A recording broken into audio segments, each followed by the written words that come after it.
এটা কি কোনোদিন সম্ভব নীলা? সামান্য একটা ব্যাংকের লেনদেনের মাধ্যমে পুরো ব্যাংকটা হ্যাক করে নেওয়া কোনো সাধারণ মানুষের পক্ষে সম্ভব না। যাই বলিস, এই হ্যাকারটা কিন্তু অনেক ট্যালেন্টেড। মাত্র একটা লেনদেন করেছে, এর মধ্যে পুরো ব্যাংকটা হ্যাক করে নিয়েছে। এটার পরে আরো ইন্টারেস্টিং বিষয়টা হচ্ছে পুরো টাকাটা নিয়ে গরিব মানুষদের মধ্যে বিলিয়ে দিয়েছে। এর কারণ কি? সে এত কষ্ট করে ব্যাংকটা হ্যাক করলো আর পুরো টাকাটাই দিয়ে দিল গরিব মানুষদের মধ্যে। ছেলেটা মনে হয় অন্য কোনো কারণে ব্যাংকটা হ্যাক করেছিল। ব্যাংকে মনে হয় কোনো মারাত্মক কাজ হচ্ছিল, সেজন্যই কাজটা করেছে। ছেলেটাকে ভালোই মনে হচ্ছে। দূর, কি বলিস? ব্যাংকের মালিকের অবস্থা দেখতে পাচ্ছিস না? ব্যাংকের মালিক একদম রাস্তায় বসে গেছে।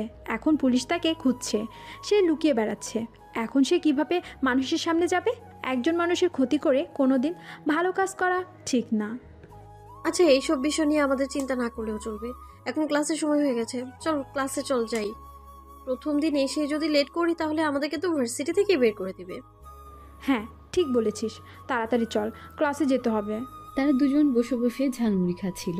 ভার্সিটির ক্যাম্পাসের পাশেই একটা লোক ঝালমুড়ি বিক্রি করেছিল, সেখান থেকে একটা কাগজে তাদেরকে ঝালমুড়ি দেওয়া হয়েছিল। সেই কাগজের মধ্যে একটা নিউজ এসেছে। সেই নিউজটা দেখে দুজনেই পড়ছিল। তখন এই বিষয়টা দেখতে পায়। এরপর রিয়া এবং নীলা দুজনেই ক্লাসে চলে যায়। তারা আজকে প্রথমবার ভার্সিটিতে এসেছে। কলেজ লাইফ থেকে দুজনেই খুব ভালো বন্ধু এবং দুজনেই একই ভার্সিটিতে চান্স পেয়েছে। যাওয়ার পর তারা দুজন বসেছিল। হঠাৎ করেই একটা ছেলে ক্লাসে ঢুকে ছেলেটার চোখে মোটা ফ্রেমের একটা চশমা দেখে মনে হচ্ছিল বুড়োদের চশমা। এটা দেখার পর ক্লাসে থাকা সব ছাত্রছাত্রীরা হাসতে শুরু করে। ছেলেটা তখন প্রফেসরের দিকে তাকিয়ে বলে, আসসালামু আলাইকুম স্যার, আমি কি ক্লাসে আইতে পারি? এই কথা শোনার পর ক্লাসে থাকা প্রফেসর পর্যন্ত হেসে ফেলে। যেখানে একটা ইংরেজি বিভাগের ক্লাসে এসে একটা ছেলে এইভাবে বলতে পারে, কেউ বিশ্বাস করতে পারছিল না। তখন প্রফেসর মজা করে ছেলেটার দিকে তাকিয়ে বলেন, এই জনাব, আপনি আইতে পারেন। এই কথা শোনার পর কয়েকজন ছাত্র হেসে ফেলে। সবাই তার দিকে তাকিয়ে আছে। ছেলেটা তখন ভেতরে আসে। ভেতরে এসে যখন বসতে যাবে একটা ছেলের পাশে, তখন সেই ছেলেটা বলে ওঠে, এই তুই আমাদের পাশ থেকে সরে যা, তোর মতো একটা গ্রামের ছেলে আমার পাশে বসবে? তুই আমাকে চিনিস? আমি রিয়াদ চৌধুরী, আমার বাবা এই এলাকার একজন বিশিষ্ট ব্যবসায়ী। ছেলেটা তখন কোনো কথা না বলে পেছনের দিকে যেতে থাকে। যার কাছেই যাচ্ছিল ছেলেটাকে অপমান করে পরের সিটে যাওয়ার জন্য বলছিল। এভাবে দেখতে দেখতে রিয়ার সিটের কাছে চলে আসে। তো রিয়া কোনো আপত্তি করে না, ছেলেটা তার পাশে বসে। এরপর ক্লাস শুরু হয়। ছেলেটা খুব মনোযোগ দিয়ে ক্লাস করছিল। রিয়া বারবার তার দিকে তাকাচ্ছিল আগ্রহ নিয়ে। ছেলেটাকে জিজ্ঞেস করে, তুমি কোন এলাকা থেকে এসেছো আর এভাবে ভার্সিটিতে এসে কথা বলছো কেন? সবাই তোমাকে নিয়ে মজা করছে, সেটা কি তুমি বুঝতে পারছো না? ছেলেটা তখন রিয়ার দিকে তাকায়। কোনো কথা না বলে আবার চোখ ফিরিয়ে নিয়ে নিচের দিকে তাকিয়ে বলে, ওনারা কেন আমাকে নিয়ে মজা করতেছেন? আমি তো এটাই বুঝতে পারছি না। আমিও এখানে পড়াশোনা করতে এসেছি, তারাও এখানে পড়াশোনা করতে এসেছে। তারা কেন আমাকে এভাবে অপমান করলো? সেটা তুমি বুঝতে পারছো না। তুমি এখানে কয়েকদিন থাকো, এরপর সব বুঝে যাবে। তোমার নাম কি? আমার নাম নেহাল। আমি গ্রাম থেকে এখানে পড়াশোনা করার জন্য এসেছি। আসলে গ্রামে কোনো ইউনিভার্সিটি নেই, সেজন্য শহরে এসেছি পড়াশোনা করার জন্য। ও, ভালো কথা। তাহলে তুমি গ্রাম থেকে এসেছো। এসএসসি এইচএসসিতে কি পেয়েছো তুমি? এই কথা শোনার পর ছেলেটা রিয়ার দিকে তাকিয়ে মুচকি হেসে বলে, জি আলহামদুলিল্লাহ, আমি এইচএসসিতে A+ পেয়েছি এবং সেই কারণে এই ভার্সিটিতে চান্স পেয়েছি। আচ্ছা, এখন আর কোনো কথা বলবেন না। স্যার ক্লাস করাচ্ছেন, এজন্য মনোযোগ দিয়ে ক্লাস করেন। এই কথা বলার পর নিহাল খুব মনোযোগ দিয়ে ক্লাস করতে শুরু করে। প্রফেসর যে লেকচারগুলো দিচ্ছিল সে মাঝে মাঝে সেগুলো নোট করে রাখছিল। এটা দেখার পর রিয়ার অনেক আগ্রহ জাগে ছেলেটাকে নিয়ে জানার জন্য। কারণ কোনো সাধারণ ছেলে এরকম করবে না। যার পড়াশোনার প্রতি বিশেষ আগ্রহ রয়েছে সে এরকম করতে পারে। এরপর ক্লাস শেষ হয়। তারা সবাই একসাথে বের হয়। বাইরে ক্যাম্পাসে যাওয়ার পর ছেলেটার দিকে তাকিয়ে বলে, নেহাল, তুমি কালকে থেকে চশমাটা খুলে আসবে আর ভালো কাপড় পরে আসবে। এইভাবে আসলে সবাই তোমাকে নিয়ে মজা করবে। তুমি কি বুঝতে পারছো না? তোমার পোশাক আশাকের জন্য সবাই তোমাকে নিয়ে মজা করতেছে। তখন ছেলেটা এমনভাবে তাকিয়ে থাকে রিয়ার দিকে যেন মনে হয় অনেক বড় একটা অন্যায় কাজ করে ফেলেছে। তখন নিহাল রিয়ার দিকে তাকিয়ে বলে, আমি যেই পোশাকে এসেছি এটা আমার ঐতিহ্যবাহী পোশাক এবং এটা আমি পরে আসব। আমি কোনো স্মার্ট ছেলেদের মতো পোশাক পরতে চাই না, কারণ আমি এখানে পড়াশোনা করতে এসেছি, স্টাইল দেখানোর জন্য নয়। আমি বুঝতে পারছি না তোমার ব্যাপারটা, কিন্তু এখানে পড়াশোনা করতে হলে তোমাকে স্মার্ট হতে হবে, কারণ এখানে সবাই তোমাকে অপমান করবে। এই অপমান তুমি সহ্য করতে পারবে না। তাই তোমাকে বলছি, যদি এই অপমান থেকে বাঁচতে চাও তাহলে ভালো পোশাক পরে কালকে থেকে ভার্সিটিতে আসবে, চশমাটা সরিয়ে ফেলবে। আমি কিছুই করতে পারবো না। আমি যাই পোশাক পরে এসেছি এই পোশাকই পরে আসব। আমার কাছে এত টাকা পয়সা নেই যে আমি ভালো পোশাক কিনব। আর ওনারা আমাকে বারবার অপমান করেন, এতে আমার কিছু মনে করার নেই, কারণ তার স্মার্ট লোক, তারা আমাকে অপমান করতেই পারেন। রিয়া ছেলেটার দিকে তাকিয়ে থাকে। ছেলেটার এরকম সহজ সরল ব্যবহার দেখে মুচকি হেসে নীলাকে নিয়ে ভার্সিটি থেকে চলে যায়। এরপর দুজন গাড়ি করে বাসায় ফিরে যায়। যখন গাড়িতে করে বাসায় ফিরছিল তখন নীলা বলে, ছেলেটা কিন্তু দেখতে অনেক বেশি সুন্দর, কিন্তু এরকম পোশাকের কারণে তাকে মানে একদম বাজে দেখাচ্ছিল। যদি একটু স্মার্ট পোশাক পরতো তাহলে ছেলেটাকে অনেক সুন্দর দেখাতো। হ্যাঁ সেটাই, আমি ওকে বোঝানোর চেষ্টা করেছিলাম, কিন্তু ছেলেটা অনেক সহজ সরল এবং ভালো, সেটা আমি বুঝতে পেরেছি। এরকম পোশাক আশাক পরেই সে প্রতিদিন ভার্সিটিতে আসবে। এরপর তারা দুজন বাসায় ফেরে। ওদিকে নিহাল তার একটা ছোট্ট রুমে চলে যায়, সেখানে সে থাকার ব্যবস্থা করেছে। অন্যদিকে রিয়াদ নিজের বাসায় চলে যায় একটু বসে তার বন্ধু বান্ধবের সাথে আড্ডা দেওয়ার জন্য। যখন একটা ক্লাবে যায় তখন তারা সবাই মিলে মদ আর আড্ডাতে ব্যস্ত হয়ে যায়। তখন হঠাৎ করেই একটা ছেলে তাদের সামনে আসে। মুখের মধ্যে কালো মাস্ক দেখে মনে হচ্ছিল অনেক ভয়ঙ্কর ছেলেটা। তখন তাদের কাছে এসে মারতে শুরু করে। তারা কিছুই বুঝতে পারছিল না। তখন রিয়াদ ছেলেটার দিকে তাকিয়ে বলে, এই তোর কত বড় সাহস, তুই আমার গায়ে হাত তুলেছিস? আমার আব্বু যদি এই বিষয়টা জানতে পারে তাহলে তোকে শেষ করে দিবে। তুই কেন আমাকে মারছিস? আমার সাথে তোর কিসের এত শত্রুতা? ছেলেটা কিছু না বলে তাদেরকে মারতে শুরু করে। কিছুক্ষণ মারার পর তাদেরকে একদম মাটিতে শুইয়ে দিয়ে তাদের উপর একটা কাগজ ছুঁড়ে দিয়ে সেখান থেকে চলে যায়। আর রিয়াদ তখন কাগজটা হাতে নিয়ে পড়তে শুরু করে। সেই কাগজে লেখা ছিল, ভার্সিটি একটা শিক্ষাঙ্গন এবং সেটা একটা পবিত্র জায়গা। এই জায়গায় এরকম বড়লোকি স্বভাব দেখালে হয় না। সবাই সেখানে শিক্ষা অর্জনের জন্য আসে, সেই জন্য শিক্ষা অর্জনের প্রতি মনোযোগ দাও। যদি আরেকদিন ভার্সিটিতে কারোর সামনে এরকম খারাপ ব্যবহার করো তাহলে কিন্তু একদম শেষ করে দেব। রিয়াদ এই কথাটা পড়ার পর মাথা কাজ করা বন্ধ করে দেয়। তার মানে কি ওই ছেলেটা এরকম কাজ করেছে? কিন্তু এটা কিভাবে সম্ভব? তখন সে তার বন্ধু আবিরের দিকে তাকিয়ে বলে, আবির, এটা কি কোনোদিন হতে পারে? ওই ছেলেটা কি এরকম কোনো কাজ করতে পারে? আমার তো ছেলেটাকে দেখে এরকম ভয়ঙ্কর মনে হলো না। ওই ছেলেটা এরকম কাজ কোনোদিন করতে পারে না। তার মানে অন্য কেউ আমাদেরকে মেরেছে। কে আমাদেরকে মারলো? হ্যাঁ দোস্ত, তুই ঠিক কথা বলেছিস। ওই ছেলেটা কোনদিন এই কাজ করতে পারে না, কিন্তু আমার মনে হচ্ছে আমাদের ক্লাসে এমন কেউ ছিল যে এসব কিছু দেখেছে এবং সে এই কাজ করেছে। কিন্তু কার এত বড় সাহস আমার গায়ে হাত দেয়? ওকে আমি শেষ করে দেবো যে করেই হোক। ওই ছেলেটাকে খুঁজে বের করতে হবে যে আমাকে মেরেছে, না হলে আমাকে ভার্সিটিতে ভয়ে ভয়ে থাকতে হবে। তাই আগে ওই ছেলেটাকে খুঁজে বের করতে হবে। কিন্তু ছেলেটাকে কিভাবে খোঁজ করে বের করব? ছেলেটা এভাবে এসে আমাদেরকে মেরে দিয়ে চলে গেল, আমরা কিছুই করতে পারলাম না। আমরা দুজন লোক ছিলাম কিন্তু তাকে কিছুই করতে পারলাম না। সে আমাদের সবাইকে মেরে চলে গেল। আমি ওই ছেলেটাকে যে করেই হোক খুঁজে বের করবো। ওই ছেলেটা আমাকে মেরেছে, এই রিয়াদ চৌধুরীকে মেরেছে, ওকে আমি কিছুতেই ছাড়বো না।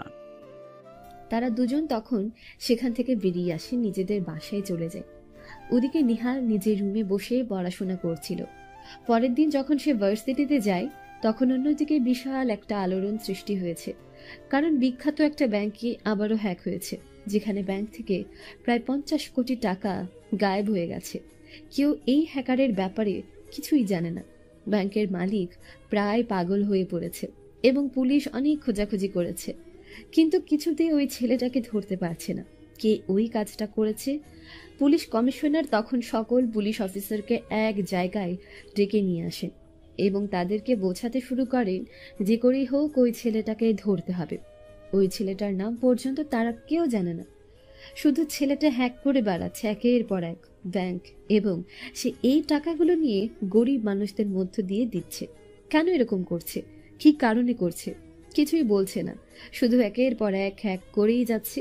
আর হ্যাকিং এর পর একটাই কথা বারবার শুধু সেই জায়গায় ঘুরে বেড়ায়, রক, এই রক কোথা থেকে আসলো, কিভাবে আসলো, কেউ এই ব্যাপারে কিছুই জানে না। তখন পুলিশ ইন্সপেক্টর ইমরান তার সাথে কিছু পুলিশ অফিসার নিয়ে এক জায়গায় বসে এবং সে ইন্সপেক্টর রাফির দিকে তাকিয়ে বলে, রাফি, আমাদেরকে যে করেই হোক ওই রককে ধরতে হবে। কে এই রক, কোথা থেকে কাজগুলো করছে কিছু জানতে পারছি না। ওকে না ধরলে এভাবে একের পর এক ব্যাংক হ্যাক হয়ে যাবে, আমরা কিছুই করতে পারবো না। কিন্তু স্যার, আমরা ওকে কিভাবে ধরবো? ওর ব্যাপারে কোনো কিছু জানতে পারছি না। আমাদের যত উন্নত প্রযুক্তি আছে সবগুলো ব্যবহার করে দেখেছি, কিন্তু কিছুতেই তার ব্যাপারে কোনো কিছু জানা যাচ্ছে না।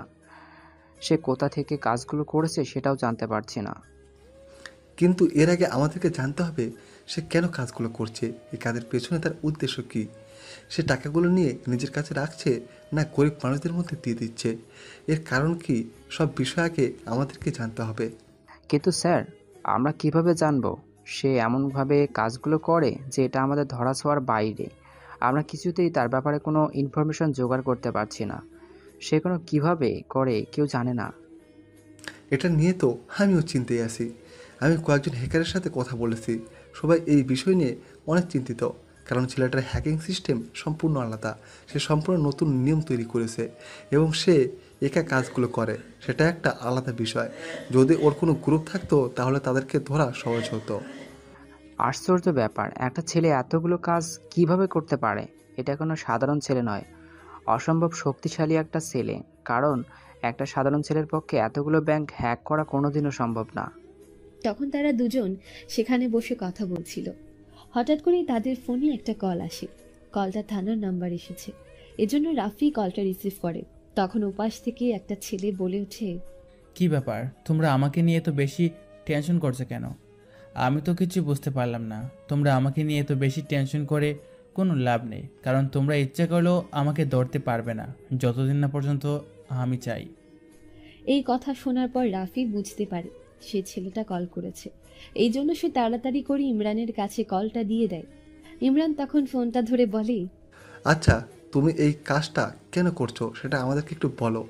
এই কাজের পেছনে কি তোমার কোনো আলাদা উদ্দেশ্য আছে?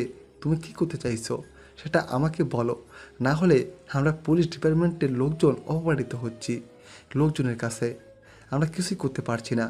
আর আমরা যে তোমার ব্যাপারে কথা বলছি সেটা তুমি কীভাবে জানলে? তোমার মাথার ঠিক উপরে লক্ষ্য করো, ক্ষুদ্র মশার মতো একটা যন্ত্র আছে। এটা একই সাথে ক্যামেরা এবং মাইক্রোফোন উভয়ের কাজ করে। আবার এটা খোলা শুরু করে দিও না, এরকম অনেক আছে, তোমার পুরো তা নাই। পুলিশ অফিসার ইমরান, তুমি কিছুই করতে পারবে না যতদিন না পর্যন্ত আমি নিজে ধরা না দিই, কারণ আমাকে ধরা অসম্ভব। আমি কোনো খারাপ কাজ করছি না, এটা শুধু জেনে রাখো।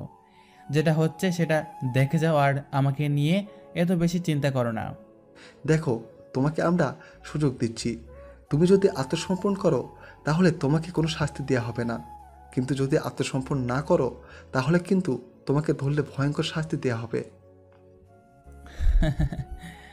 আমাকে ধরবে, তাও আবার তোমাদের মতো পুলিশ অফিসার? এটা কোনোদিনও সম্ভব না। এটা তোমাদের একটা স্বপ্ন থেকে যাবে, কোনোদিনও আমাকে ধরতে পারবে না। যেদিন আমি ইচ্ছে করে তোমাদের হাতে ধরা দিব সেদিন তোমরা আমাকে ধরতে পারবে। এর আগে তোমরা শুধু আমার কাজ দেখে যাবে, কিন্তু আমাকে ধরতে পারবে না, কারণ আমি আমার উদ্দেশ্য সফল করা পর্যন্ত আমার কাজ বন্ধ করব না। আমরা তো তোমার উদ্দেশ্যের কথা জানতে চাচ্ছি, তুমি কেন এই কাজগুলো করছো সেটা যদি আমাদেরকে ক্লিয়ার করে বলতে তাহলে আমরা মানুষের সামনে, মিডিয়ার সামনে কথাটা বলতে পারতাম। কিন্তু এখন আমরা অসহায়ভাবে শুধু তোমাকে খুঁজে বেড়াচ্ছি, আমাদের নিজেদের অপমান হচ্ছে, সেটা কি তুমি বুঝতে পারছো না? আমার উদ্দেশ্যগুলোর মধ্যে এরকম একটা উদ্দেশ্য আছে যে আমি পুলিশের লোকদেরকে অপমানিত করব, কারণ আমি একদিন গিয়েছিলাম পুলিশ অফিসারের কাছে সাহায্যের জন্য, কিন্তু সে আমাকে সাহায্য করেনি, উল্টো আমাকে অবহেলা, অপমান করে বের করে দিয়েছে থানা থেকে। কোন পুলিশ অফিসার তোমার সাথে এরকম করেছে সেটা আমাকে বলো, আমরা সেই পুলিশ অফিসারের বিরুদ্ধে ব্যবস্থা নেব। কিন্তু একজন পুলিশ অফিসারের কারণে পুরো পুলিশ ডিপার্টমেন্টকে লজ্জিত করবে, এটা কিভাবে হতে পারে? আমি শুধু পুলিশ ডিপার্টমেন্ট নয়, এই শহরে যত বড় বড় লোকজন আছে সবাইকে অপমানিত করব। কারণ আমার বিরুদ্ধে যে একবার লাগতে শুরু করে তাকে আমি ছেড়ে দিই না, তার ভয়ঙ্কর শাস্তি হয়। কিন্তু এই কাজগুলো করার পেছনে তোমার কোন উদ্দেশ্য আছে সেটা আমাদেরকে বলো, না হলে তো আমরা জানতেই পারবো না। আমরা বারবার অপমানিত হব, আমাদের উপর চাপ সৃষ্টি করা হচ্ছে তোমাকে ধরার জন্য, কিন্তু আমরা তোমাকে ধরতে পারছি না। আমি এই ব্যাপারে কোনো কথা বলতে চাই না ইমরান। যখন সময় আসবে তুমি সব কিছু জেনে যাবে। এই পর্যন্ত তুমি থাকো আর সামনে এগিয়ে যাওয়ার চেষ্টা করো না, কারণ সামনেগুলো তোমাকে মৃত্যুর মুখে ঢলে পড়তে হবে। বলে ছেলেটা ফোন রেখে দেয়। ইমরান কি করবে কিছুই বুঝতে পারছে না। এখন যে করেই হোক ছেলেটাকে ধরতে হবে, কিন্তু সে কিভাবে ধরবে? তখন সে রাফির দিকে তাকায়। রাফি তখন বলে, স্যার, আমাদের মনে হয় এখন থেমে থাকার দরকার, কারণ ছেলেটা তার উদ্দেশ্য সফল না করা পর্যন্ত থামবে না। তাকে আমরা থামাতে পারবো না, তাই আমরা এমনি এমনি তার পেছনে ঘুরে নিজেদের সময় এবং জীবন নষ্ট করার কোনো মানেই হয় না। তুমি কি পাগল হয়ে গেছো রাফি? আমরা থেমে যাব এর মানে কি? আমরা যদি ছেলেটাকে ধরতে না পারি তাহলে আমাদের চাকরি চলে যাবে, আর আমরা জনগণের দায়িত্ব নিয়ে বসে আছি। তাদের দায়িত্বে সঠিকভাবে পালন করতে না পারলে আমরা জনগণের কাছে কি জবাব দিব?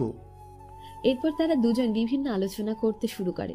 ওদিকে সেই কালো মাস্কওয়ালা ছেলেটা শুধু হাসছে, কারণ তার জীবনে এক ভয়ঙ্কর ঘটনা ঘটে গেছে। তার সেই ঘটনা যে কোনো মানুষের চোখে জল এনে দেবে। ওদিকে প্রতিদিন একের পর এক ব্যাংক সে হ্যাক করছে, কিন্তু কেন ব্যাংকগুলোর উপর তার এত শত্রুতা সেটাই কেউ বুঝতে পারছে না। কেন সে শুধুমাত্র ব্যাংক হ্যাক করে এবং বিভিন্ন বড় বড় নেতাকর্মীকে হত্যা করে? এর পেছনে কারণ কি সেটা কেউ জানতে পারছে না। বিভিন্ন মিডিয়া চ্যানেল এই নিয়ে নিউজ করছে, কিন্তু সবাই তাকিয়ে আছে পুলিশের দিকে। কিন্তু পুলিশ কিছুই করতে পারছে না, কারণ সে নিজের কাজের কোনো প্রমাণ রাখে না। ওদিকে নেহাল ভার্সিটিতে গিয়ে বসে আছে একা একা, কারণ তার কোনো বন্ধু বান্ধব কেউ নেই। কেউ তার সাথে ঠিকমতো কথা বলে না। একটু পর সেখানে রিয়া আসে। রিয়া এসে দেখে নিহাল বসে আছে, কারোর সাথে কোনো কথা বলছে না, চুপচাপ বসে আছে। তখন সে গিয়ে নিহালের পাশে বসে বলে, কি ব্যাপার নেহাল, এভাবে একা একা বসে আছো কেন? সবাই গল্প করতেছে, তুমি একা একা বসে আছো, বুঝলাম না। আমার সাথে গল্প করার কেউ নেই, আমি একা এখানে বসে আছি। কেউ আমার সাথে বন্ধুত্ব করতে চায় না, সবাই আমাকে অবহেলা করে। আমি কারোর সাথে বন্ধুত্ব করতে পারছি না। আপনার সাথে বান্ধবী কোথায়? ও আজকে আসেনি, তার বাড়িতে কোনো একটা ঝামেলা হয়েছে, ও কালকে আসবে। তুমি চাইলে আমার বন্ধু হতে পারো। নেহাল তখন মেয়েটার দিকে তাকায়। এত সুন্দরী একটা মেয়ে তার সাথে বন্ধুত্ব করবে, এটা সে ভাবতেই পারছে না। আর সেই মেয়েদের থেকে একটু দূরে দূরে থাকার চেষ্টা করে, তার কারণ তার এসব পছন্দ না। তখন সে তার দিকে তাকিয়ে বলে, আপনার মতো একটা সুন্দরী মেয়ে আমার সাথে বন্ধুত্ব করবে, এটা কিভাবে হতে পারে? আপনি কি আমার সাথে মজা করছেন? সবার মতো আমাকে নিয়ে তামাশা করতেছেন? নেহাল, তুমি আমাকে ভুল বুঝছো। আমি অন্যদের মতো না, আমি তোমার সাথে সত্যি বন্ধুত্ব করতে চাচ্ছি। তুমি পড়াশোনায় ভালো এবং ভালো ছেলে, তুমি আমার সাথে বন্ধুত্ব করতে পারো। আমি সত্যি তোমার সাথে বন্ধুত্ব করতে চাই। বলে রিয়া হাত বাড়িয়ে দেয়। নেহাল কিছু বলতে পারছে না, সে চুপচাপ হাত মিলায়। এরপর রিয়া হাসতে হাসতে বলে, এখন থেকে কিন্তু আমি আর তোমাকে তুমি করে বলতে পারবো না, কারণ আমি আমার বন্ধুদেরকে তুই করে কথা বলি, তুমিও আমাকে তুই করে বলবে। এই আপনি এটা অনেক অপরিচিত মনে হয়, তাই তুই করে বলার চেষ্টা করবে। এটা আমি পারবো না। দরকার হয় তোমাকে তুমি বলে ডাকবো, কিন্তু তুই করে বলতে পারবো না, কারণ এটা আমার সাথে যায় না। আমি সবসময় এইসব কথা বলা থেকে দূরে থাকার চেষ্টা করি, তাই আমি তোমাকে তুমি করে বলবো। এতে যদি কোনো আপত্তি হয় তাহলে আমি বন্ধুত্ব করতে চাই না। আচ্ছা ঠিক আছে, কোনো সমস্যা নেই, তাহলে আমিও তোমাকে তুমি করে বলবো, আমি তুই করে বলবো না, ঠিক আছে? নেহাল কোনো কথা বলল না। এরপর দুজন ক্লাসে চলে গেল। ক্লাসে যাওয়ার পর ক্লাসে বসে আছে, তখন সেখানে রিয়াদ এবং তার বন্ধুরা সবাই আসলো। সবাই নেহালের দিকে তাকিয়ে আছে, কিন্তু নেহাল কারো দিকে তাকাচ্ছে না, মাথা নিচু করে বসে আছে। তখন আবির এসে বলে, এ তোর কত বড় সাহস! কালকে তোকে অপমান করেছিলাম বলে তুই লোক পাঠিয়েছিস আমাদেরকে মারার জন্য। বল, তোকে কে সাহায্য করছে? আমাকে নাম বল, না হলে তোকে একদম শেষ করে দেব। এই কথা শোনার পর নেহাল হতভম্ব হয়ে তাদের দিকে তাকায়। রিয়াও কিছু বুঝতে পারছে না, সবার দিকে তাকাচ্ছে। তখন রিয়াদ এগিয়ে এসে বলে, আমাদের সামনে একদম অভিনয় করার চেষ্টা করবি না। আমাদের সামনে অভিনয় করার চেষ্টা করলে একদম মেরে ফেলবো। কালকে তুই লোক পাঠিয়েছিস আমাদেরকে মারার জন্য। একটা ছেলেকে আমাদেরকে মেরে চলে এসেছে শুধুমাত্র তোকে অপমান করার কারণে। বল, তোকে কে সাহায্য করেছে? তুই আমাদেরকে মারতে পারবি না সেটা আমি জানি, কিন্তু তুই কার সাহায্য নিয়ে এসেছিস সেটা আমাকে বল, না হলে তোকে শেষ করে দিব। কি বলছেন আপনারা? আপনাদেরকে আমি লোক পাঠিয়ে মারবো এত বড় সাহস আমার কিভাবে হলো? আমি এখানে কালকে প্রথম আসলাম, কালকে এসে আপনাদের সাথে লাগবো এত বড় সাহস আমার হতে পারে? আপনারা কি আমাকে দেখে এরকম ভাবতেছেন? আমি জানি না কে আপনাদেরকে মেরেছে। তখন রিয়া রিয়াদের দিকে তাকিয়ে বলে, আমারও এরকমই মনে হচ্ছে রিয়াদ, তোর সাথে হয়তো অন্য কারো শত্রুতা ছিল, সেই জন্য তোকে মেরেছে। তুই এখন ওর কথা এসে বলতেছিস ও কিভাবে কাউকে দিয়ে তোকে মারাবে? ওর কারোর সাথে তেমন পরিচয় নেই। আজকের মতো তোকে ছেড়ে দিলাম। যদি অন্য কোনো দিন তোর কথা বলে কি আমাদেরকে মারে, তাহলে কিন্তু তোকে শেষ করে দিব। আমাদেরকে স্পর্শ করে এত বড় সাহস এই ভার্সিটির কারণেই, আর তোর কথা বলে আমাকে মেরেছে। বলে রিয়াদ সেখান থেকে রাগ করে চলে যায়। রিয়া কি বলবে কিছুই বুঝতে পারছিল না। নিহাল মন খারাপ করে ফেলেছে। এটা দেখার পর কিছুক্ষণ রিয়া চুপচাপ থাকে। এরপর ক্লাস শুরু হয়। ক্লাস শেষ হওয়ার পর রিয়া বলে, নেহা চলো আমরা দুজন ঘুরতে যাই। এভাবে তোমার মন খারাপ দেখতে আমার একদমই ভালো লাগছে না। চলো আমরা দুজন কোথাও থেকে ঘুরে আসি। নিহাল তখন রিয়ার দিকে তাকালো।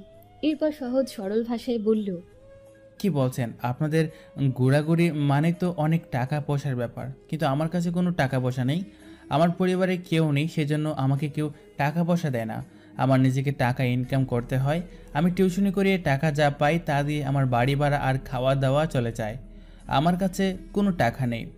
রিয়া তখন এই কথা শোনার পর নিহালের দিকে তাকিয়ে থাকে। ছেলেটা কত সহজ সরল ভাষায় কথা বলে। তখন সে নিহালের দিকে তাকিয়ে বলে, আরে তুমি এরকম ভাবতেছো কেন? আমি কি তোমাকে একবারও টাকা পয়সার কথা কিছু বলেছি? আমি তোমাকে ঘুরতে নিয়ে যাব, চলো। আর এত টাকা পয়সার কথা চিন্তা করতে হবে না, চলো আমার সাথে। বলে রিয়া আমাকে টানতে টানতে নিয়ে গেল। আমি শুধু তার দিকে তাকিয়ে আছি। সে আমার হাত ধরে আছে। আমার শরীরে একটা বৈদ্যুতিক শক লাগতেছে। আমি বুঝতেই পারছি না কেন এরকম হচ্ছে আমি শুধু তার দিকে অবাক দৃষ্টিতে তাকিয়ে আছি। সে আমাকে নিয়ে একটা পার্কে ঘুরতে গেল। চারপাশটা নির্জন, কাপড়রা হাত ধরে ঘোরাঘুরি করতেছে। এটা দেখার পর আমি লজ্জায় মাথা নিচু করে ফেললাম। তখন সে আমার দিকে তাকিয়ে বলল, আমি মনে হয় ভুল করে ফেলেছি তোমাকে এই জায়গায় এনে। এই জায়গাটা তোমার জন্য কমফোর্টেবল নয়। চলো আমরা অন্য কোনো জায়গায় চলে যাই, এখানে থাকার কোনো দরকার নেই। এই কথা শোনার পর নিহাল মাথা নাড়িয়ে হ্যাঁ বোধক সম্বোধন করলে তারা দুজন চলে গেল গাড়িতে করে একটা নদীর ধারে। সেখানে গিয়ে দুজন বসে রইল। তারপর রিয়া বলল, দেখো নেহাল, পরিবেশটা কত সুন্দর। চারপাশে কোনো মানুষের আনাগোনাও নেই। পরিবেশটা কত নিশ্চুপ, কত প্রবাহমান। নেহাল তখন কোনো কথা বলছে না, শুধু নদীর দিকে তাকিয়ে আছে। সে হয়তো উপভোগ করার চেষ্টা করছে বিষয়টা। পাশে যে একটা সুন্দরী মেয়ে বসে তার দিকে তাকিয়ে কথা বলছে, এটা তার খেয়ালই নেই। তখন সে হঠাৎ করেই বলে ওঠে, এই শহরের ঝাঁঝটের মধ্যে এই জায়গাটা কিভাবে এত নিশ্চুপ হলো? শহরে আসার পর থেকে দেখতেছি চারদিকে শুধু অহংকার আর মারামারির খেলা। এখানে কিভাবে মানুষ বাস করে? ঠিক বলেছ, এই পরিবেশটা সত্যি খুবই মারাত্মক। এই চারপাশের এত মানুষ, এত যানজট, সব কিছু কেমন জানি দম বন্ধ করে দেয়। মানুষ কিভাবে এই জায়গায় বাঁচতে পারে? আমি তো একদম দম বন্ধ হয়ে মারা যাব এমন অবস্থা। আমি এখানে আসতে চাইছিলাম না। আমার বাবা মা আমাকে নিয়ে অনেক বড় একটা স্বপ্ন দেখেছিলেন। আমি একদিন অনেক বড় একজন চাকরিজীবী হব। আমার একটা সরকারি চাকরি হবে।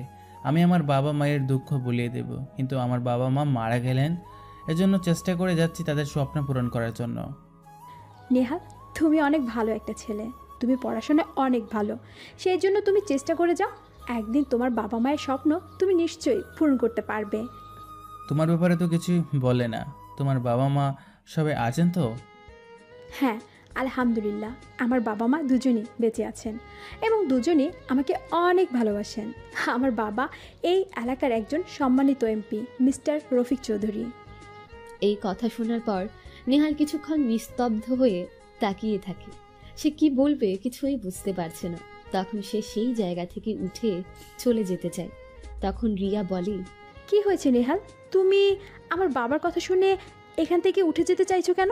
কি সমস্যা হয়েছে বলো আমাকে।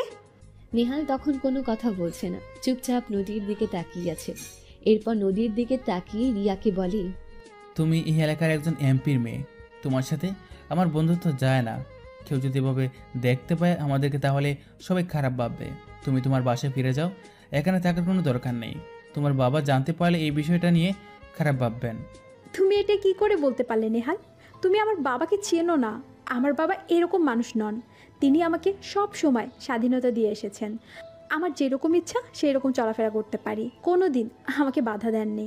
তোমার সাথে বন্ধুত্ব রেখেছি বলে যে আমার বাবা আমাকে খারাপ কথা বলবে, না, এটা কোনো দিনও হতে পারে না। তুমি এটা কিভাবে চিন্তা করতে পারলে? রিয়া, আমি তোমার বিষয়টা বুঝতে পারছি, কিন্তু বর্তমান সমাজে এটা চায় না। আমার স্ট্যাটাস আর তোমার স্ট্যাটাস সমান নয়। তুমি অনেক বড় পর্যায়ের লোকজনদের মধ্যে একজন, আর আমি সাধারণ একটা ছেলে। তুমি আমার সাথে বন্ধুত্ব রাখতে গিয়ে তোমার আপনজনকে হারাতে হবে। তাই তুমি আমার সাথে বন্ধুত্ব না রাখাটাই ভালো। তোমার ধারণা সম্পূর্ণ ভুল নেহাল। তুমি যেটা ভাবছো সেটা নয়। আমার বাবা কোনো দিন আমাকে বাধা দিবে না। এই ব্যাপারে তুমি নিশ্চিন্তে থাকতে পারো, চিন্তা করো না। বাবা আমাকে সব রকম স্বাধীনতা দিয়েছেন। আমি ইচ্ছা করলে যে কারোর সাথে বন্ধুত্ব করতে পারতাম, কিন্তু আমি তোমাকে ভালো ছেলে ভেবে তোমার সাথে বন্ধুত্ব করেছি, এবং এটা আমি একটা সঠিক সিদ্ধান্ত নিয়েছি, সেটা আমি জানি। নিহাল অনেক বোঝানোর চেষ্টা করে রিয়াকে, কিন্তু রিয়া কিছুতেই বুঝতে চায় না। এরপর তারা দুজন কিছুক্ষণ গল্প করে, সেখান থেকে চলে আসে। নেহাল বাসায় ফিরে কি করবে কিছুই বুঝে উঠতে পারছে না। এমপির মেয়ের সাথে সে কোনোদিন বন্ধুত্ব করতে পারবে না, কারণ এটা তাদের জীবনের জন্য একটা গুরুত্বপূর্ণ ভূমিকা পালন করবে। পরে এই সমস্যা তারা কোনোদিন সমাধান করতে পারবে না। ওদিকে রিয়া বাসায় গিয়ে চিন্তা করতে থাকে, নিহালের কথা, ছেলেটা কত সহজ সরল, কত ভদ্র ভাষায় কথা বলে। এই ছেলেটার মতো ছেলে হয় না। ওইদিকে সে কালো মাস্কওয়ালা হ্যাকার রক বসে বসে হাসছিল, কারণ এখন থেকে সে আর কারো সামনে লুকিয়ে কোনো কাজ করবে না। এখন থেকে সে যা করবে সেটা জানিয়ে করবে। সেজন্য পুলিশ উপকমিশনার রায়হান মির্জার কাছে কল করে। রায়হান মির্জা এই বিষয়টা খুব ভালো করেই জানেন। তিনিও অনেক চেষ্টা করে যাচ্ছেন এই হ্যাকারকে ধরার জন্য, কিন্তু কিছুতেই ধরতে পারছেন না। হঠাৎ করে তিনি একটা অপরিচিত নাম্বার দেখে ফোন রিসিভ করেন। তখন সেই ছেলেটা বলে, হ্যালো মিস্টার, কেমন আছেন? এই ছেলে, কে তুমি? আর তুমি এভাবে কল করে আমাকে ভালো মন্দ জিজ্ঞাসা করছো? আমার গুরুত্বপূর্ণ সময় নষ্ট করতেছো তুমি। তুমি কি জানো তুমি কার কাছে কল করেছো? হ্যাঁ, আমি ভালো করেই জানি, এবং আপনাদের গুম হারাম করে দেওয়ার সেই মানুষটাই আমি, যাকে খোঁজার জন্য আপনাদের গুম হারাম হয়ে গেছে, সেই রক আমি। এই কথাটা শোনার পর রায়হান মির্জা তাড়াতাড়ি করে তার পাশে থাকা তার অ্যাসিস্ট্যান্টকে বলে কল কোথা থেকে এসেছে সেটা লোকেশন ট্র্যাক করার জন্য। এটা খুব সাবধানতার সাথে করেছিলেন, কিন্তু পাশ থেকে রক বলে ওঠে, বলো এই কাজ করবেন না, কারণ এই কাজ করে কোনো লাভ হবে না, এমনি সময় নষ্ট হবে। আমার লোকেশন আপনারা কোনোদিনও পাবেন না। আমার লোকেশন ট্র্যাক করা অসম্ভব, কারণ আমি সম্পূর্ণ প্রাইভেট নাম্বার থেকে কল করি, এবং এই নাম্বার ট্র্যাক করা অসম্ভব। সেজন্য এই নাম্বার দিয়ে কল করি। কেন, কি হয়েছে? তুমি কেন এতগুলো খুন করলে আর এত টাকা লুটপাট করছো? এগুলোর পেছনে তোমার উদ্দেশ্য কি সেটা আমাদেরকে ক্লিয়ার করে বলো, না হলে কিন্তু আমরা ধরে ফেললে একদম শেষ করে দেব। তুমি কি জানো না এখন তোমাকে ধরলে তোমার একটাই শাস্তি হবে, সেটা হচ্ছে ফাঁসি। যদি ফাঁসির ভয় পেতাম তাহলে কি এই কাজ করতে পারতাম? অফিসার, আমি ফাঁসির ভয় পাই না। আমি শুধু আমার কাজটা করে যাব। যেদিন আমার কাজ শেষ হয়ে যাবে সেদিন আমি সব কিছু বন্ধ করে দেব। কিন্তু যতদিন না পর্যন্ত আমার কাজ শেষ না হচ্ছে ততদিন পর্যন্ত কেউ আমাকে ধরতে পারবে না। কিন্তু আমি বুঝতে পারছি না তোমার উদ্দেশ্যটা কি। তুমি কেন এই কাজ করছো সেটা তো বলো। আমার উদ্দেশ্য খুব তাড়াতাড়ি জানতে পারবেন, কিন্তু এর আগে আপনার কাছে একটা ফটো পাঠিয়েছি।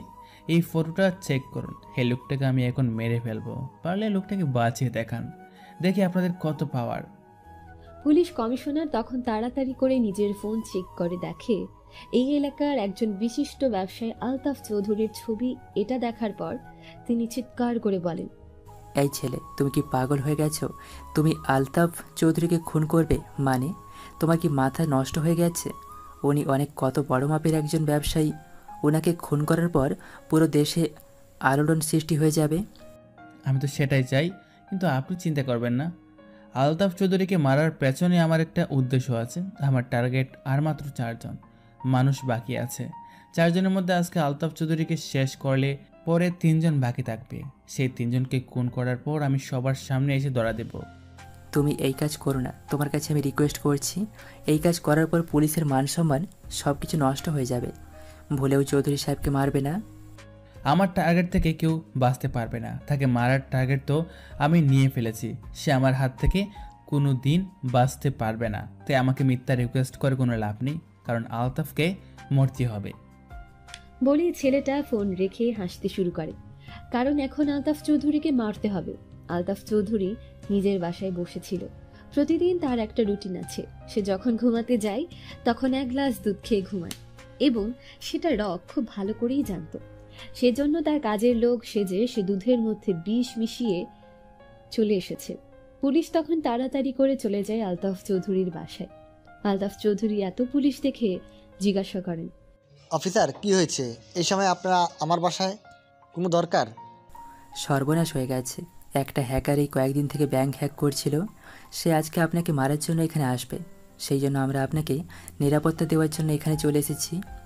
এই কথা শোনার পর আলতাফ চৌধুরী অনেক বেশি ভয় পেয়ে যান। তিনি কি করবেন কিছুই বুঝতে পারছিলেন না। তখন পুলিশ কমিশনারের দিকে তাকিয়ে বলেন, কি বলছেন? আমাকে মেরে ফেলবে ওই ছেলেটা। শুনেছি অনেক ভয়ঙ্কর, আমাকে মেরে ফেলবে। প্লিজ আমাকে বাঁচান, এখন আমি কি করব? আপনি ভয় পাবেন না, আপনি নিজের রুমে গিয়ে শুয়ে পড়ুন। আমি আমার টিম নিয়ে আপনার পুরো বাড়িতে নিরাপত্তা দেওয়ার ব্যবস্থা করতেছি। আলতাফ চৌধুরী তখন ভয়ে ভয়ে বিছানার কাছে যান, গিয়ে দুধ খেয়ে ঘুমিয়ে পড়েন। কিছুক্ষণের মধ্যে তার শরীরে অসুবিধা করতে শুরু করে। তিনি চিৎকার করছেন, কিন্তু এই সময় খুবই স্বল্প পুলিশ কমিশনার সহ সবাই তাকে বাঁচানোর জন্য উপরে যায়। তাকে ধরে যখন হসপিটালে নিয়ে যাওয়া হবে এর আগেই তিনি মারা যান। সঙ্গে সঙ্গে তার ফোনে একটা কল আসে। কি বলেছিলাম পুলিশ কমিশনার, আমার টার্গেট থেকে কেউ বাঁচতে পারবে না। যাকে আমি একবার টার্গেট করে ফেলি সে আমার হাতে মরতে হবে।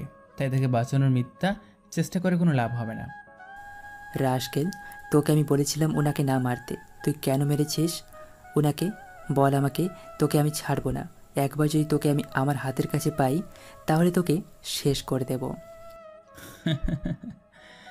আমাকে মারতে গেলে তোমাদের মতো পুলিশ অফিসারকে আরেকবার জন্মাতে হবে। তাই আমাকে মারার মিথ্যা চেষ্টা করে কোনো লাভ নেই। শুধু অপেক্ষা করতে থাকো। আর মাত্র 3 জন মানুষ, এই 3 জন মানুষকে মারতে পারলেই সব কিছু সমাধান হয়ে যাবে। বলেই ছেলেটা ফোন রেখে দিয়ে হাসতে শুরু করে। হাসতে হাসতে সে তার কম্পিউটারের সামনে গিয়ে বসে। আজকে তার কাজের গতি যেন আরো দ্বিগুণ হয়ে গেছে, কারণ মূল টার্গেটের 4 জন, সেই 4 জনের মধ্যে একজনকে মারতে পেরেছে, আর মাত্র 3 জন বাকি। তার কম্পিউটার থেকে আলতাফ চৌধুরীর ছবিটা ডিলিট করে দেয়, কারণ এসব মানুষের ছবি তার কম্পিউটারে রাখতে চায় না। এরপর সে কম্পিউটারে কাজ করতে শুরু করে। এই একটা কম্পিউটার তার জীবনের মোড় পাল্টে দিয়েছে। পুরো 33টা ব্যাংক হ্যাক করেছে সে, কিন্তু এখন পর্যন্ত কোনো পুলিশ তাকে ধরতে পারেনি। কত উন্নত প্রযুক্তির ব্যবহার করেছে পুলিশ তাকে ধরার জন্য, কিন্তু কিছুতেই ধরতে পারেনি। এরপর সে কম্পিউটারের দিকে তাকিয়ে তার বাবা মায়ের ছবি বের করে। এরপর তাদের দিকে তাকিয়ে বলে, বাবা মা, তোমরা কোনো চিন্তা করো না। তোমাদের খুনিদের আমি শাস্তি দেব। আমি যতদিন না পর্যন্ত তোমাদের খুনিদেরকে শাস্তি না দিতে পারছি ততদিন পর্যন্ত আমার শান্তি নেই। আমি ওদেরকে শেষ করে দিব। কিন্তু বাবা, আমি কিভাবে ওদেরকে শাস্তি দেব? লাস্ট যাকে শাস্তি দেব তাকে শাস্তি দেওয়ার পর তো আমি নিজেও কষ্ট পেয়ে যাব। তাকে কিভাবে শাস্তি দিব আমি? ওদিকে একে একে 7 দিন চলে যায়, কিন্তু এই 7 দিনের ভেতর রক নামের ছেলেটা কোনো প্রকার খারাপ কাজ করেনি। এদিকে এই 7 দিনের ভেতর রিয়া এবং নেহালের মধ্যে খুব ভালো বন্ধুত্ব হয়ে গেছে। রিয়া নেহালকে ছাড়া কিছুই বুঝতে পারে না।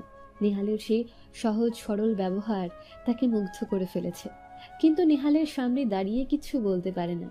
সে রুমের মধ্যে বসেছিল, তখন তার বাবা রফিক চৌধুরী তার সামনে এসে বলে, আম্মু কি করতেছো? এইভাবে বসে আছো কেন? দেখে তো মনে হচ্ছে চিন্তায় আছো। কেন এত চিন্তা করতেছো? রিয়া কোনো কথা বলছিল না। সে চুপচাপ তার বাবার দিকে তাকিয়েছিল। কিছুক্ষণ পর তার বাবা আবার বলে, কি হয়েছে মামুনি, আমাকে বলো। কোনো সমস্যা হলে বাবাকে বলো, বাবা এটা সমাধান করার চেষ্টা করবে। কিন্তু তোমাকে এরকম চিন্তিত দেখে আমি নিজেকে সামলাতে পারছি না। কি হয়েছে বলো। বাবা, আমার কিচ্ছু হয়নি, তুমি কোনো চিন্তা করো না আমাকে নিয়ে। আমি এমনি বসেছিলাম। তুমি যাও, তোমার তো এখন ঘুমানোর সময়, এখানে দাঁড়িয়ে কি করতেছো? তাড়াতাড়ি যাও। এরপর বাবা আমার রুম থেকে চলে গেলেন। আমি তখন চুপচাপ শুয়ে আছি। আমার রুমে কিছুই ভালো লাগছে না। আমি কেন নেহালের প্রতি এত আকৃষ্ট হয়ে গেলাম? তাকে এখন দেখতে অনেক বেশি ইচ্ছা করছে। আমি ওর প্রেমে পড়ে গেছি, সেটা আমি খুব ভালোভাবেই বুঝতে পারছি। আমি যে ওর প্রতি ভয়ঙ্করভাবে আকৃষ্ট। কেউ একজন বলেছিল, ভালোবাসার টানে মানুষ যে কোনো কিছু করতে পারে। ভালোবাসতে হলে কোনো কারণের প্রয়োজন হয় না। নেহালের মধ্যে কী এমন দেখলাম যার জন্য আমি নেহালের প্রতি এতটা পাগল হয়ে গেলাম? এর পেছনে কী কারণ আছে? তখন আবার আমার মনে পড়ল, ভালোবাসার জন্য কোনো কারণের প্রয়োজন হয় না। যেখানে কেউ বর্ণনা করতে পারবে যে আমি এই কারণে তাকে ভালোবাসি, সেখানে কোনো ভালোবাসা থাকতে পারে না। কারণ ভালোবাসা হচ্ছে এমন একটা অনুভূতি যা ভাষায় বলে প্রকাশ করার মতো নয়। ভালোবাসা হচ্ছে আবেগের পাগলামি। ভালোবাসা হচ্ছে অন্যের মধ্যে নিজের ছায়া দেখা। ভালোবাসা হচ্ছে এমন একটা অনুভূতি, যেই অনুভূতি কারোর সামনে প্রকাশ করা যায় না। কেউ যদি বলে যে এই কারণে আমি তাকে ভালোবাসি, তাহলে বুঝবেন সে আপনাকে ভালোবাসে না, তার আপনাকে ভালো লাগে। কারণ ভালো লাগার কারণ বর্ণনা করা যায়, কিন্তু ভালোবাসার কোনো কারণ বর্ণনা করা যায় না। অনেক সময় আমরা দেখতে পাই কালো ছেলেরা বা কালো মেয়েরা পর্যন্ত অনেক সুন্দর সুন্দরী ছেলে মেয়েদের প্রেমে পড়ে যায় এবং তারাও সেই প্রেমে আকৃষ্ট হয়ে যায়। এখন একবার চিন্তা করে দেখুন তো, সেই কালো ছেলেটা কিভাবে একটা সুন্দরী মেয়ের প্রেমে পড়ল? বা সে কি নিজের অবস্থান জানে না? অথচ সেই সুন্দরী মেয়েটা কিভাবে সেই কালো ছেলেটার প্রেমে পড়ল? সে কি নিজের অবস্থান জানে না? এটার দ্বারাই প্রমাণ হয় যে ভালোবাসার জন্য কোনো কারণের প্রয়োজন হয় না। ভালোবাসার জন্য রূপের প্রয়োজন হয় না। ভালোবাসার জন্য প্রয়োজন হয় একটা মনের সাথে আরেকটা মনের সংমিশ্রণ। যখন একজন আরেকজনের অনুভূতি বুঝতে পারে, যখন একজন আরেকজনের চিন্তা চেতনার মধ্যে ঢুকে যায়, তখন সেটাকেই বলে ভালোবাসা। এখন আমি কিছুতেই থাকতে পারবো না, নেহালকে দেখতেই হবে। সেই জন্য আমি নেহালের কাছে ভিডিও কল করলাম। নেহাল তখন রুমের মধ্যে বসেছিল। হঠাৎ করে রিয়া তাকে ভিডিও কল করলো। এটা দেখার পর নেহাল মুচকিয়ে হাসি দিল, কারণ তারও রিয়াকে দেখতে অনেক বেশি ইচ্ছা করছিল। তখন সে কল রিসিভ করে। কল রিসিভ করতে রিয়া কোনো কথা না বলে শুধু তার দিকে তাকিয়ে আছে। এটা দেখার পর নেহাল বলল, কি ব্যাপার রিয়া, কি হয়েছে? তুমি এভাবে আমার দিকে তাকিয়ে আছো কেন? নেহাল, কালকে তুমি তাড়াতাড়ি ভার্সিটিতে চলে আসবে। তোমাকে আমি কিছু কথা বলতে চাই, এই জন্যে ফোন করেছিলাম। কি এমন কথা যে এত রাতে ফোন করে বলতে হবে? কোনো গুরুত্বপূর্ণ বিষয় নাকি? বলো আমাকে। এটা আমি ফোনের মধ্যে বলতে পারবো না, কালকে তোমার সাথে দেখা হলে এটা বলবো। এখন কি করতেছো? এই তো বসে বসে বই পড়তেছিলাম, তুমি হঠাৎ করে ফোন করলে। আচ্ছা ঠিক আছে, তাহলে এখন রাখি। আচ্ছা ঠিক আছে, তাহলে তাড়াতাড়ি ঘুমিয়ে যাও, কালকে সকাল সকাল চলে আসবে। তোমাকে আমি কিছু গুরুত্বপূর্ণ কথা বলবো। এরপর নেহাল তাড়াতাড়ি করে ফোন কেটে দেয়। তার কোনো গুরুত্বপূর্ণ কাজ আছে হয়তো। ওদিকে রাতের বেলা রক ভয়ঙ্কর একটা কাজ করে ফেলেছে। পুলিশ কমিশনারকে এত বেশি দৌড়িয়েছে, পুলিশ কমিশনার তার জীবনে কোনো অপরাধীকে ধরতে এত বেশি কষ্ট করেনি। দেশে সুনামধন্য আরও দুজন বিজনেসম্যান, তাদের দুজনেরই খুন হয়ে গেছে রাতের বেলা। যখন রায়হান মির্জা নিজের কাজ শেষ করে ঘুমানোর প্রস্তুতি নিচ্ছিলেন, তখন হঠাৎ করে তার কাছে কল আসে। কি ব্যাপার? আমাকে শান্ত দেখে আপনারাও শান্ত হয়ে গেছেন? আপনাদেরকে তো আসল খবরই দেই নাই। আজকে দুইটা খুন একসাথে হবে। দেশের সবচেয়ে বড় দুজন বিজনেসম্যান শরীফুল ইসলাম এবং খালেদুর রহমানকে খুন করব, তাই প্রস্তুত হয়ে নিন। এই ছেলে, তুমি কিন্তু তোমার কাজের মাত্রা দিন দিন বাড়াচ্ছ। তুমি কি বুঝতে পারছো না তোমার কি শাস্তি হবে? তুমি কেন এরকম কাজ করতেছ? তোমাকে বারবার আমি নিষেধ করতেছি। আর যদি কোনো খারাপ কাজ করো তাহলে কিন্তু তোমাকে সারা জীবন পস্তাতে হবে। কমিশনার, আমি তোমাকে শুধু জানানোর জন্য কল করেছি, অন্য কোনো কারণে কল করিনি। তাই এটা জেনে রাখো, কারণ আমার লাস্ট টার্গেট হবে আরও ভয়ঙ্কর। তাই সেটার জন্য প্রস্তুত হয় না, কারণ সেই দিন হবে আরও ভয়ঙ্কর। আর আজকে তোমাদেরকে দৌড়াতে হবে না, কারণ আমি অনেক চিন্তা করে দেখলাম তোমাদেরকে শুধু শুধু কষ্ট দিয়ে লাভ নেই, কারণ তাদের দুজনকে অলরেডি আমি ধরে নিয়ে এসেছি। দেখো, তুমি যেটা করছো সেটা খুবই খারাপ একটা কাজ। তোমার কি প্রয়োজন সেটা আমাকে বলো। টাকা পয়সা সম্মান যা বলবে সব কিছু আমি সরকারের পক্ষ থেকে তোমাকে ব্যবস্থা করে দেব। এরপরেও তুমি এই কাজ করবে না, কারণ এই কাজ করতে গেলে আমাদের দেশের অনেক বড় ক্ষতি হয়ে যাবে। তারা দুইজন দেশের অর্থনৈতিক সচ্ছলতার ক্ষেত্রে বিরাট ভূমিকা পালন করছে। আমি এত কিছু বলার জন্য কল করিনি কমিশনার, তাই এত কিছু আমাকে বুঝিয়ে কোনো লাভ নেই। আমি যে সিদ্ধান্ত নিয়ে ফেলেছি সেই সিদ্ধান্ত সবসময় চালু রাখবো, তাই কোনো চিন্তা করো না। তাদের দুজনের মৃত্যুর সংবাদ সকালে পেয়ে যাবে। বলে সে ফোনটা রেখে দেয়। এরপর শুরু হয় সেই দুই ব্যবসায়ীর উপর ভয়ঙ্কর নির্যাতন, যেটা কোনো সাধারণ মানুষের পক্ষে সম্ভব নয় সহ্য করা। রক নামের সেই হ্যাকার একটা লাঠি নিয়ে আসে এবং সেই লাঠিটা তাদের দুজনের গলায় বেঁধে এমনভাবে আটকে রাখে যেন তারা দুজন নড়াচড়া করতে না পারে, এবং তাদের পিঠে লোহার গরম রড লাগাতে শুরু করে। তখন সেই দুই ব্যবসায়ী চিৎকার করতে থাকে, কিন্তু নাড়াচাড়া করতে পারছিল না। তাদের দুজনকে এভাবেই নির্মমভাবে হত্যা করার পর সেই হ্যাকার রক তাদের সামনে দাঁড়িয়ে চিৎকার করে বলে, কি ভেবেছিস এটাই শেষ? আরে ভয়ঙ্কর শাস্তি পেতে হবে তোদের আসরজনকে। তোরা চারজন মিলে আমাকে শেষ করে দিয়েছিস, আমার পরিবার শেষ করে দিয়েছিস, তোদেরকে আমি ছাড়বো না। ওদিকে পরের দিন সকালে তাড়াতাড়ি করে ভার্সিটিতে চলে আসে রিয়া, কারণ আজকে যে করেই হোক নিহালকে বলতে হবে তার ভালোবাসার কথা। আসার পর সে বসেছিল, এখনো নিহাল ভার্সিটিতে আসেনি। সেজন্য ফেসবুক স্ক্রল করতে শুরু করে। হঠাৎ করে তার সামনে চলে আসে একটা ভয়ঙ্কর নিউজ, যেখানে বলা হয়েছে তার বাবার দুই ব্যবসায়ী বন্ধুকে খুন করা হয়েছে। এমন ভয়ঙ্কর ভাবে কে খুন করলো? তখন সে দেখতে পায় সে যে হ্যাকারের কাহিনী পড়ছিল সে হ্যাকার খুন করেছে। এটা পড়ার পর সে আশ্চর্য হয়ে তাকিয়ে থাকে কিছুক্ষণ। তখন পাশে এসে নিহাল এসে দাঁড়ায়। আমি ভার্সিটিতে আজকে একটু তাড়াতাড়ি চলে এসেছি, কারণ রিয়া বলেছে তাড়াতাড়ি আসার জন্য। সে কিছু একটা বলতে চায়, কিন্তু সে কি বলতে চাইবে তা মোটামুটি একটা ধারণা আমার হয়ে গিয়েছিল। আর তার এই কয়েকদিনের ব্যবহারে এরপরও তার সামনে গিয়ে দাঁড়ালাম, তখন দেখলাম সে কিছু একটা মনোযোগ দিয়ে পড়তেছে। আমাকে দেখে সে আমার দিকে তাকালো, তাকিয়ে মুচকে হাসলো। আর সেই ভুবন ভোলানো হাসি দেখে আমি পুরো পাগল হয়ে গেছে। তখন সে আমার দিকে তাকিয়ে বলল, আমি তোমাকে কিছু কথা বলতে চাই নেহাল। কথাগুলো তোমাকে আমি বলার চেষ্টা করেছিলাম 2-3 দিন ধরে, কিন্তু কিছুতেই বলতে পারছিলাম না, কারণ এই কথাগুলো বলতে গিয়ে বারবার আমি আটকে যাচ্ছিলাম। কি এমন কথা রিয়া যে তুমি আমাকে বলতে পারছো না? তুমি আমাকে বলো, কি বলতে চাও? আমি জানি না নেহাল, তুমি এই কথাটা শোনার পর কি মনে করবে, তবে আমার মনে হচ্ছে আমি তোমাকে ভালোবেসে ফেলেছি। তোমাকে নিয়ে আমি সব সময় চিন্তা করি, তোমাকে ছাড়া কোনো কিছু ভাবতেই পারি না। আমার সব চাহিদা, সব আকর্ষণ জুড়ে তুমি আছো। এই কথা শোনার পর আমি তার দিকে তাকালাম। সে আমার দিকে অনেক আগ্রহ নিয়ে তাকিয়ে আছে। আমি তখন তার দিকে তাকিয়ে বললাম, তুমি কি পাগল হয়ে গেছো? তুমি এটা কিভাবে বলতে পারলে? তুমি আমাকে ভালোবাসো? মানে আমাদের এই সম্পর্ক কোনোদিনও সম্ভব নয়, কারণ সামনে অনেক বিপদ আছে। আমি তোমার সাথে সব বিপদে একসাথে থাকতে চাই।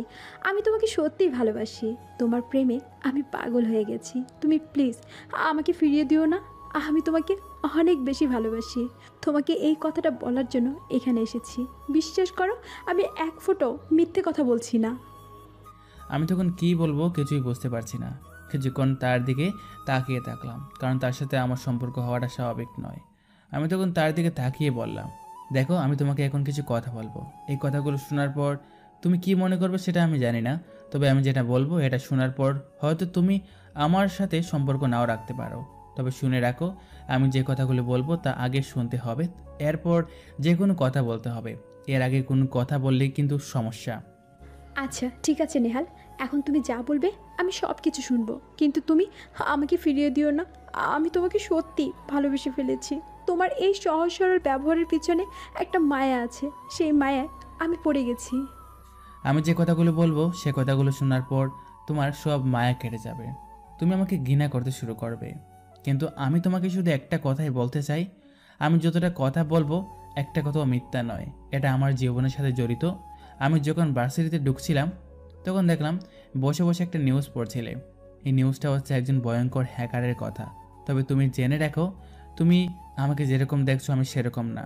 তুমিও তো আমাকে গ্রামের একটা সহজ সরল ছেলে ভাবছো, কিন্তু আমি আজ থেকে প্রায় 4 বছর আগে এই শহরে এসেছি। কি বলছো নেহাল? তুমি 4 বছর আগে শহরে এসেছো, কিন্তু তুমি এমনভাবে সবার সামনে থাকতে কেন? দেখে তো মনে হতো তুমি নতুন শহরে এসেছো। এই জন্যই আমি বললাম তুমি আমার কথা শোনার আগে কোনো কথা বলবা না। আমি কথা শেষ করি, এরপর কথা বলবে, তাতে তুমি বুঝতে পারবে বিষয়টা। তোমাকে একটা ছোট্ট গল্প বলি। একটা সহজ সরল গ্রামের ছেলে, তার বাবা একজন কৃষক এবং মা একজন গৃহিণী। ছেলেটার ছোটোবেলা থেকেই নতুন জিনিস শেখার প্রতি অনেক আগ্রহ।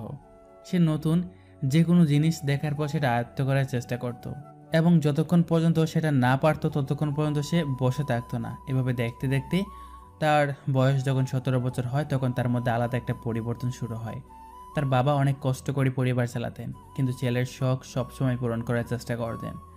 তখন একদিন সকালে গিয়ে তার বাবাকে বলল, বাবা আমার একটা কম্পিউটার লাগবে, তুমি আমাকে যে করি হোক একটা কম্পিউটার কিনে দাও, না হলে আমি কিছুই খাবো না, তোমরা আমাকে একটা কম্পিউটার কিনে দাও। তখন গ্রামের লোকেরা কম্পিউটার বলতে কি জিনিস সেটাই ঠিকমতো জানতো না। তারা ভাবতো কম্পিউটার হয়তো গ্রামের মানুষের জন্য নয়, এগুলো শহরের মানুষদের জন্য বানানো হয়েছে। তখন তার বাবা তাকে বলেছিল, না বাবা, এটা আমাদের জন্য নয়, এটা শহরের শিক্ষিত লোকজন চালাবে। আমরা গ্রামের সাধারণ মানুষ, আমরা কম্পিউটার দিয়ে কি করব? আর তুমি এই বয়সে কম্পিউটার দিয়ে কি করবে? বাবা তোমাকে আমি যেটা বলেছি সেটা শোনো। তোমাকে বলেছি কম্পিউটার কিনে দেওয়ার জন্য। যদি কম্পিউটার কিনে না দাও তাহলে কিন্তু আমি পড়াশোনা সব কিছু বাদ দিয়ে দেবো। আমি আর কোনো কাজ করবো না, খাবার খাবো না, আমি মরে যাব।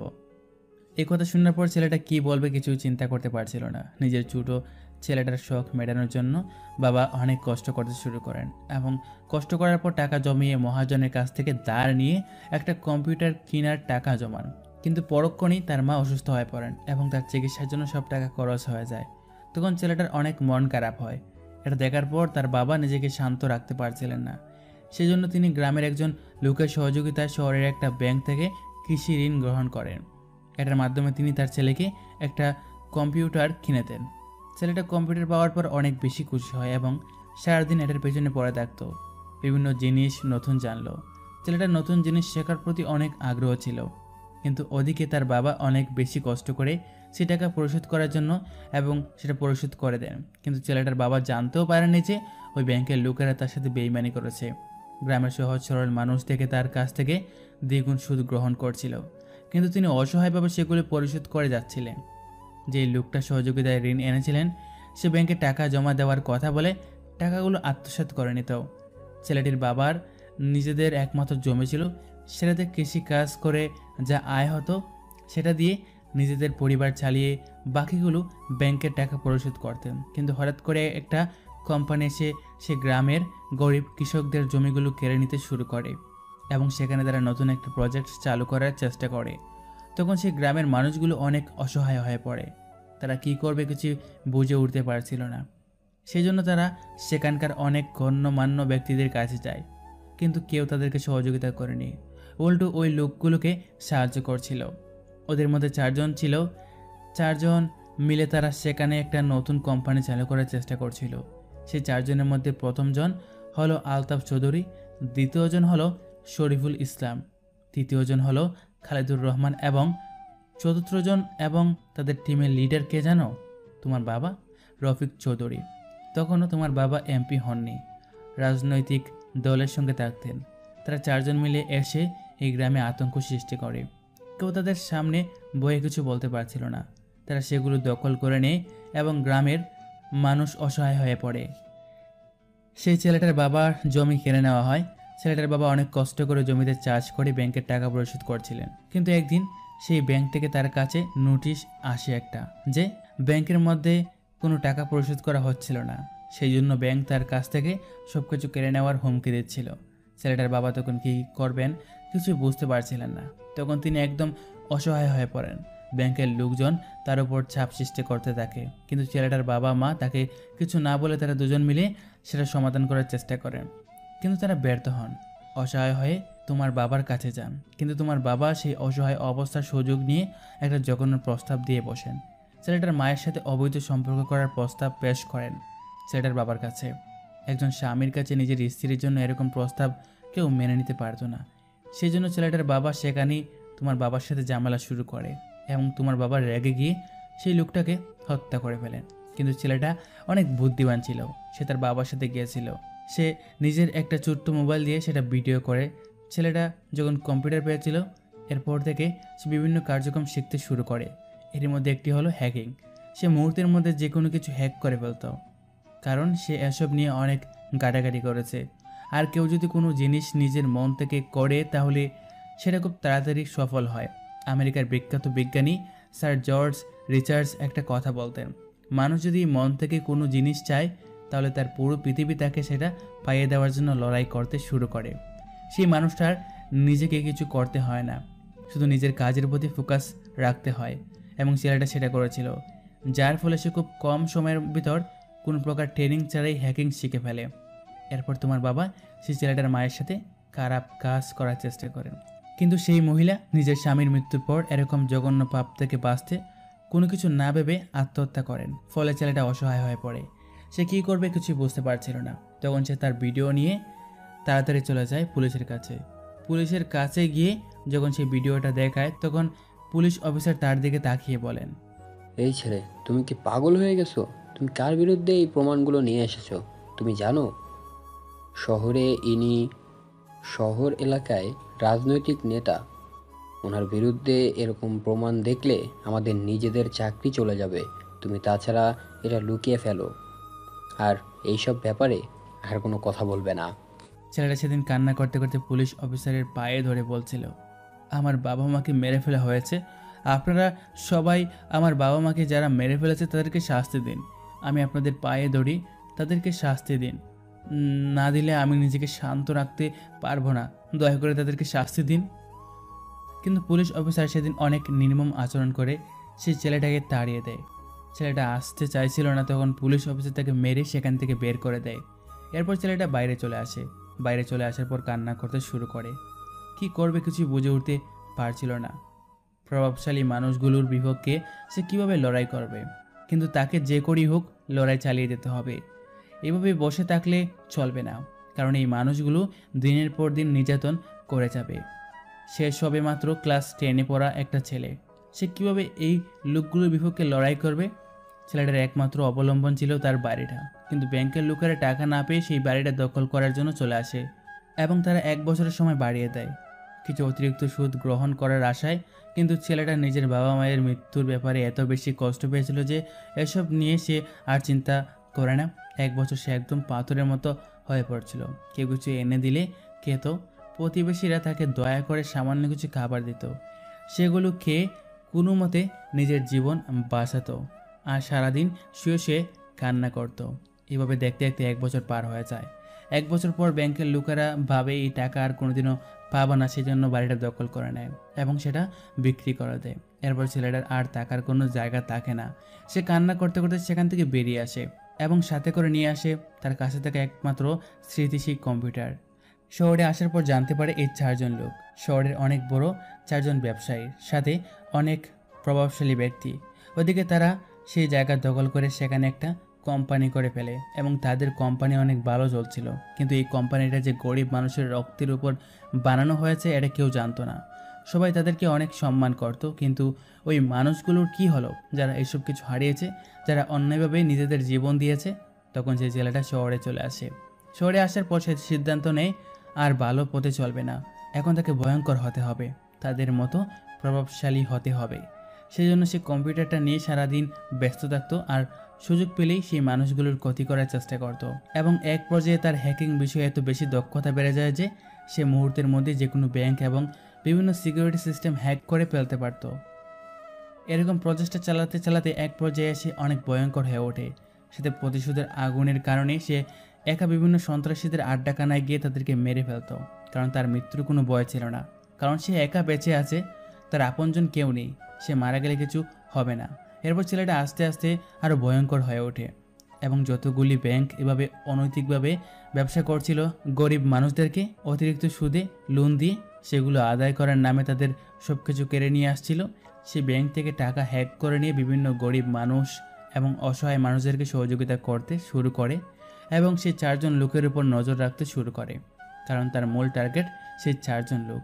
এবং সে হয়ে যায় একজন ভয়ঙ্কর মাফিয়া। তবে সে একা, আর কেউ নেই তার গ্রুপে, যেখানে মাফিয়ারা তাদের বড় বড় গ্রুপ তৈরি করে, কিন্তু ছেলেটা একা সব কাজ করত, কারো সহযোগিতা নিত না, কিন্তু সে সবার সামনে এমনভাবে চলাফেরা করত যেন কেউ তাকে চিনত না। পড়াশোনার প্রতি তার ছোটোবেলা থেকে অনেক বেশি আগ্রহ, সেজন্য পড়াশোনা বন্ধ না করে পড়াশোনা চালিয়ে যেতে শুরু করে। যেহেতু এই কাজগুলো করতে হলে ইংরেজি জানা অনেক বেশি প্রয়োজন, কারণ বিভিন্ন বড় বড় হ্যাকের ক্ষেত্রে জানাটা খুবই আবশ্যক, সেজন্য ইংরেজি বিভাগে পড়াশোনা করতে শুরু করে। এভাবে দেখতে দেখতে আরও 3টা বছর কেটে যায়। তখন ছেলেটা সিদ্ধান্ত নেয় এবার সেই লোকগুলোর কাছ থেকে প্রতিশোধ নেবে। লোকগুলো এখন অসতর্ক হয়ে গেছে, কারণ এর আগে তারা সতর্ক ছিল, কারণ এতগুলো দিন পার হওয়ার কারণে তারা ভুলে গিয়েছিল তারা যে কত বড় অন্যায় করেছিল। সেই জন্য ছেলেটার প্রতিশোধ নিতে শুরু করে। একে একে তোমার বাবার বন্ধু সেই 3জন লোককে হত্যা করে ফেলে, কিন্তু তোমার বাবা সব কিছুর উপরে ছিলেন, সেজন্য ছেলেটা সিদ্ধান্ত নিয়েছে তোমার বাবাকে ভয়ঙ্করভাবে মারবে। আর তুমি কি জানো সেই ছেলেটা কে? সেই ছেলেটা হচ্ছে তোমার সামনে দাঁড়িয়ে থাকা এই ছেলে। আমি হচ্ছি সেই ভয়ঙ্কর হ্যাকার এবং খুনি, যে নিজের পরিবারের খুনের প্রতিশোধ নেওয়ার জন্য দিনের পর দিন এরকম কাজ করে যাচ্ছিল। এখন তুমি বলো, তুমি কি চাও? তোমার বাবাকে যে মারতে চায় তার সাথে সম্পর্ক করবে? এই কথা শোনার পর রিয়া মাটিতে বসে যায়। সে কি বলবে কিছুই বুঝতে পারছিল না। তার বাবাকে সে এত বেশি বিশ্বাস করত, কিন্তু তার বাবা এরকম কাজ করবে সে কোনোদিনও ভাবতে পারেনি। তখন সে নেহালের দিকে তাকিয়ে বলে, আমি তোমাকে বিশ্বাস করি নেহাল, তুমি যে কথাগুলো বলছো সেটা সত্যি বলছো। তোমার কান্না দেখেই সেটা বুঝতে পারছি, কিন্তু আমি বিশ্বাস করতে পারছি না আমার বাবা এই কাজ করতে পারে। তাহলে তুমি আমার সাথে চলো, তোমার সব কথা বিশ্বাস আমি করাবো। তোমার বাবাকে অলরেডি আমি দৌড়ে ফেলেছি। আমি এখানে দাঁড়িয়ে তোমার বাবাকে দৌড়ে ফেলেছি, কারণ তোমার বাবা একটা সিক্রেট পার্টিতে যায় যেখানে অনেক বিদেশি লোকজন থাকে, এবং সেখানে বিভিন্ন সুন্দরী মেয়েদেরকে রাস্তা থেকে কিডন্যাপ করে নিয়েও যাওয়া হয়, এবং সেই মেয়েগুলোকে ছেড়ে দেওয়া হয় সেই বিদেশি জানোয়ারদের হাতে। কিন্তু কোনো সাধারণ মানুষ এই পার্টিতে অংশগ্রহণ করতে পারে না, কারণ সেই পার্টি যে জায়গায় হয় সেই জায়গায় একটা ইলেকট্রনিক দরজা আছে। সেই দরজা ইলেকট্রনিক পাসওয়ার্ড দেওয়া, সেই পাসওয়ার্ড কেউ কোনোদিনও ব্যাংকের ভিতরে ঢুকতে পারে না, কিন্তু আমি সেটা হ্যাক করে ফেলছি এবং সেটার পাসওয়ার্ড আমি নিজে পাল্টে দিয়েছি। এখন তারা ভিতর থেকে বের হতে পারবে না। তাই চলো আমার সাথে, তুমি দেখতে পাবে তোমার বাবার কর্মকাণ্ড। যদি এটা সত্যি হয় তাহলে আমি নিজে আমার বাবার কাছ থেকে দূরে সরে আসব। কোনো জঘন্য মানুষের মেয়ে হয়ে বাঁচতে চাই না আমি। যদি আমার বাবা সত্যি এই কাজ করে থাকে তাহলে আমি বলছি তুমি ওই লোকটাকে মেরে ফেলো, আর যদি এরকম কাজ না করে থাকে তাহলে আমার বাবার উপর এরকম মিথ্যা অভিযোগ তুলবে না। রিয়া, আমি তোমাকে সত্যি বলছি, তোমায় অনেক আগে থেকে চিনি। তোমাকে এর আগেও আমি দেখেছিলাম, কিন্তু তুমি যে রফিক চৌধুরীর মেয়ে সেটা জানতাম না। আর আমিও তোমাকে ভালোবাসি, মিথ্যা কথা বলবো না, কিন্তু তুমি তোমার বাবার কাজের কথা শোনার পর আমাকে ভুল বুঝতে পারো, এজন্য তোমাকে কথাটা বলিনি। এই কথা শোনার পর আমি নেহালের দিকে কিছুক্ষণ তাকিয়ে বললাম, তুমি এটা কিভাবে বলতে পারলে না? তুমি কি আমাকে এইটুকু চিনলে? যদি আমাকে ভালোবাসো তাহলে কেন আমার মনের কথাগুলো বুঝতে পারলে না? আমি সব সময় সৎপথে চলার চেষ্টা করব, তুমি আমাকে সব সময় সৎপথে পাবে। যারা অন্যায় করবে সে যদি আমার নিজের মাও হয় এরপরও আমি তাকে ছেড়ে দিব না। কিন্তু রিয়া, আমার সাথে মায়া বাড়িয়ে কোনো লাভ নেই, কারণ আমি খুব তাড়াতাড়ি ফাঁসির দড়িতে ঝুলে পড়ব, কারণ চারদিকে পুলিশ আমাকে খুঁজে বেড়াচ্ছে। দিনের পর দিন আমি মানুষ খুন করেছি, কিন্তু কেউ আমাকে ধরতে পারেনি। এখন আমি চাই সবার সামনে সব সত্যিটা বলতে। সত্যিটা শোনার পর তুমি কি ভাবছো আমাকে ছেড়ে দিবে, আমাকে ধরে নিয়ে গিয়ে ফাঁসি দিয়ে দিবে? না নেহাল, আমি তোমাকে ছাড়া বাঁচতে পারবো না। তুমি এ কথাটা কাউকে বলবে না। তুমি বাবাকে শাস্তি দিবে, এরপর তুমি আগের মতো লুকিয়ে থাকো। প্লিজ তুমি সত্যি কথাটা কাউকে বলবে না, এতে করে আমার জীবন শেষ হয়ে যাবে। আমি তোমাকে ছাড়া বাঁচতে পারবো না নেহাল। এটা কোনোদিনও হতে পারে না রিয়া, কারণ তুমি আমাকে বলছো তুমি সৎ পথে চলার চেষ্টা করবে, এবং আমিও ছোটোবেলা থেকে এই কাজটা করে এসেছি। তাই আমি চাই না আর কোনো মিথ্যার আশ্রয় নিতে। আমি সবার সামনে সত্যিটা বলে দিব, কিন্তু আমার বিশ্বাস আমার কাজ দেখে আমাকে সন্ত্রাসী বলতে পারবে না। যদি কারোর মনে একটু মানবতা থেকে থাকে তাহলে আমাকে ছেড়ে দেওয়া হবে। আর যদি তোমাকে ছেড়ে না দেওয়া হয়? এ কথা বলতে বলতে রিয়া হাওমাও করে কান্না করে দিয়েছে। আমি তখন তাকে শক্ত করে জড়িয়ে ধরে বললাম, যদি আমাকে ছেড়ে না দেওয়া হয় তাহলে তুমি ভাববে তোমার ভালোবাসার মানুষ সত্যের পথে চলতে গিয়ে জীবন হারিয়ে ফেলেছে। সে তোমার পাশে সবসময় থাকবে, কিন্তু তুমি তাকে স্পর্শ করতে পারবে না, কিন্তু সে ইচ্ছা করলেই তোমাকে স্পর্শ করতে পারবে। এখন চলো, দেরি হয়ে যাচ্ছে। নেহাল রিয়াকে নিয়ে চলে যায় তার বাবা যেখানে পার্টির আয়োজন করেছে সেখানে যাওয়ার পর সে আশ্চর্য হয়ে যায়, কারণ নেহাল খুব তাড়াতাড়ি দরজাটা খুলে ফেলেছিল। ভেতরে ঢোকার পর সে নিজেই বিশ্বাস করতে পারছিল না তার বাবার অবস্থা দেখে। তার বাবা মদ খেয়ে মাতাল হয়ে গিয়েছিল এবং চারপাশে বিভিন্ন প্রকার নেশার দুর্গন্ধ বের হচ্ছিল এবং সেখানে অনেক মেয়েকে নাচানাচি করতে দেখা যাচ্ছিল। এটা দেখার পর সে নেহালের দিকে তাকিয়ে বলে, তার মানে আমার বাবা সবার আড়ালে এরকম কাজ করে বেড়াচ্ছিল। আমি তোমাকে বলছি, তুমি ওই লোকটাকে শাস্তি দাও, যে শাস্তি ওই লোকটার প্রাপ্য, তাকে ওই শাস্তি দাও। আমি ওই লোকটাকে নিজের বাবা বলে পরিচয় দিতে চাই না। ওকে তুমি শেষ করে দাও, না হলে আমার হাতে বন্দুক দাও, আমি এই লোকটাকে শেষ করে দেব। এই কথা শোনার পর আমি রিয়াকে বসিয়ে দিয়ে রিয়ার বাবার কাছে গেলাম, গিয়ে তার মাথায় বন্দুক ধরলাম। এটা দেখার পরই রফিক চৌধুরী আমার দিকে তাকালো। আমি তাকে কিছু বলতে না দিয়ে তার মুখের ভিতর বন্দুকটা ধরালাম। কিছুক্ষণ বসে রইলাম, কারণ এখনও মিডিয়ার লোকজন আসা বাকি, কারণ মিডিয়ার লোকদের সামনে আমি এই কাজটা করতে চাই। প্রায় 5 মিনিট পর সবাই চলে আসলো, সবাই ভিডিও করতেছে। আমি তখন সবার সামনে তার মুখে গুলি করে দিলাম এবং সঙ্গে সঙ্গে তার জিহ্বা সহ পুরো মুখটা তছনছ হয়ে গেল। সবাই এটা ভিডিও করছিল এবং এমপির এরকম জঘন্য কাজের কথা সবার সামনে প্রকাশ করছিল। তখন সেখানে পুলিশ চলে আসে। আমি তখন পুলিশ অফিসার ইমরান, রাফি এবং পুলিশ কমিশনারের দিকে তাকিয়ে বলি, অফিসার, আপনাদের সাথে আমি অনেক দিন ধরে অনেক খারাপ ব্যবহার করেছি, তবে আজ আমি আপনাদের কাছে আত্মসমর্পণ করলাম। আমি কোনো ভুল কাজ করিনি, তবে প্রতিশোধ নেওয়ার চেষ্টা করতে গিয়ে আমি অনেক বড় বড় খুন করেছি। আমাকে শাস্তি দিন, আমি সব শাস্তি মাথা পেতে নেব। এই কথা শোনার পর পুলিশ কমিশনার নেহালের দিকে তাকিয়ে থাকে, এরপর বলেন, আমার জীবনে আমি অনেক অপরাধ ধরেছি, কিন্তু কোনো অপরাধীকে ধরতে গিয়ে আমার হাত পা কাঁপেনি। কিন্তু তোমাকে ধরতে গিয়ে আমার নিজেরই কষ্ট হচ্ছে। তুমি যে কাজটা করেছো সেটা সমাজের জন্য অনেক ভালো একটা কাজ করেছো। সমাজ থেকে কয়েকটা কীটপতঙ্গকে তুলে ফেলেছো, এটা তুমি অনেক ভালো কাজ করেছো। তবে তোমাকে আমি কথা দিচ্ছি, আমি তোমার ব্যাপারে সুপারিশ করব যাতে তোমাকে মুক্তি দিয়ে দেওয়া হয়, কিন্তু আইন নিজের হাতে তুলে নেওয়ার কারণে তোমাকে শাস্তি পেতে হবে। আমি তখন তার দিকে তাকিয়ে বললাম, আমাকে যে শাস্তি দেওয়া হবে সেটা আমি মাথা পেতে নেব, আপনারা কোনো চিন্তা করবেন না। এরপর আমি নেহালের কাছে গেলাম, গিয়ে বললাম, তুমি কোনো চিন্তা করো না নেহাল, আমি সব সময় তোমার পাশে আছি। তুমি সব সময় চাইলে আমাকে স্পর্শ করতে পারবে, আমাকে দেখতে পারবে না, শুধু অনুভব করবে। সব ভালোবাসা যে একে অপরকে পাওয়ার মাধ্যমে পূরণ হয় এটা তো হয় না। কিছু ভালোবাসা আছে যেগুলো অপ্রত্যাশিত থেকে যায়, অদৃশ্য রয়ে যায়। সেগুলোর মধ্যে আমাদের ভালোবাসাকেও যোগ করে নিও। তবে আমি অপেক্ষা করব, যতদিন প্রয়োজন হয় করব। বিশ্বাস রাখলাম তোমাকে নিশ্চয়ই পাবো। নেহালকে তখন জেলের মধ্যে নিয়ে যাওয়া হয়, এরপর তাকে আদালতে তোলা হয়। কিন্তু এদিকে রিয়া এবং নেহাল যে সাধারণ মানুষদেরকে সহযোগিতা করেছিল, সবাই মিলে প্রতিবাদ করতে শুরু করে নেহালের মুক্তির জন্য।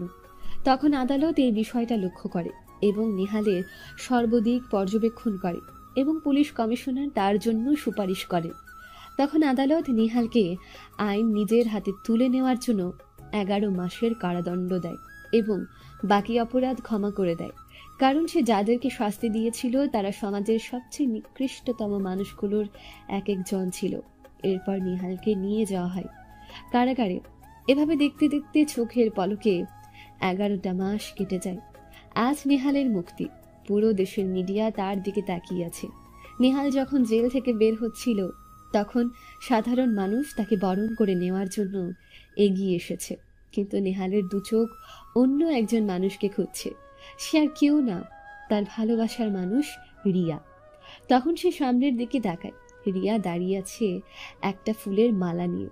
তখন সে এগিয়ে যায়, রিয়া তখন তাকে মালাটা পরিয়ে জড়িয়ে ধরে বলে, সত্যিকারের ভালোবাসা কোনোদিন হারিয়ে যায় না। সেটা অদৃশ্য নয়, সেটা দৃশ্যমান। সেটা আমি প্রমাণ করে দেখিয়েছি। এবং আমাদের ভালোবাসার মতো যত ভালোবাসা আছে সবগুলো পূর্ণতা পাবে একদিন, এটা নিশ্চিত থাকতে পারো। তুমি ঠিক কথা বলেছো রিয়া। যদি ভালোবাসা সত্য হয় এবং সেটার মধ্যে যদি কোনো অতিরিক্ত চাহিদা না থাকে, তাহলে সেটা নিশ্চয়ই পূর্ণতা পাবে। তবে সেটা আমাদের সমাজে বর্তমান পাওয়াটা এরকম গুপ্তধন পাওয়ার মতো হবে। তবে সবাই যে ব্যর্থ হয় এমনটা বলা যাবে না। আমাদের মতো অনেকেই আছে যারা সত্যিকারের ভালোবাসা পেয়ে যায়। তবে এখন থেকে কথা দিচ্ছি, আমার এই প্রতিভাকে আমি ভালো কাজে লাগাবো এবং সমাজের মানুষদের সহযোগিতা করার চেষ্টা করব। এরপর তারা দুজন বাসায় ফিরে যায় এবং পরের দিন দুজন বিয়ে করে নেয়। নেহালকে নিয়ে বিভিন্ন মিডিয়া নিউজ করে এবং নেহালের প্রতিভা সম্পর্কে সবার ধারণা আছে। সেজন্য একটা সুসংবাদ তার জন্য আসে। বাংলাদেশ সরকারের সাইবার ইউনিটে তাকে চাকরির জন্য বলা হয় এবং সে এটা করার জন্য রাজি হয়। আসলে আমাদের সমাজের কিছু মানুষ আছে যারা সমাজটাকে ধ্বংস করে দেওয়ার জন্য উঠে পড়ে লেগেছে। তাদের অত্যাচারের কারণে সমাজে আজ মানুষ ঠিকমতো দাঁড়াতে পারে না। অসহায় মানুষেরা কিছু বলতেও পারে না, আবার সহ্যও করতে পারে না। এইরকম কিছু জানোয়ারদের কারণে আজ সমাজটা অন্ধকার এক মরুভূমিতে পরিণত হয়েছে। সেই মরুভূমির মধ্যে এমন কিছু মানুষের প্রয়োজন যারা সমাজকে নতুন করে সাজাবে। সবাই যদি আমরা নিজের অবস্থান থেকে এগুলোর প্রতিবাদ করি এবং সমাজকে পুনর্গঠনের দায়িত্ব নেই, তাহলে আমাদের সমাজ থেকে একদিন অপরাধ শেষ হয়ে যাবে এবং নতুন করে সব কিছু সেজে উঠবে নতুন রঙে। এই প্রত্যাশা রেখে আজকের গল্প এখানেই বলা শেষ করছি। দেখা হবে পরবর্তী কোনো গল্পতে। সে পর্যন্ত কিন্তু সবাই ভালো থাকবেন, সুস্থ থাকবেন। আল্লাহ হাফেজ।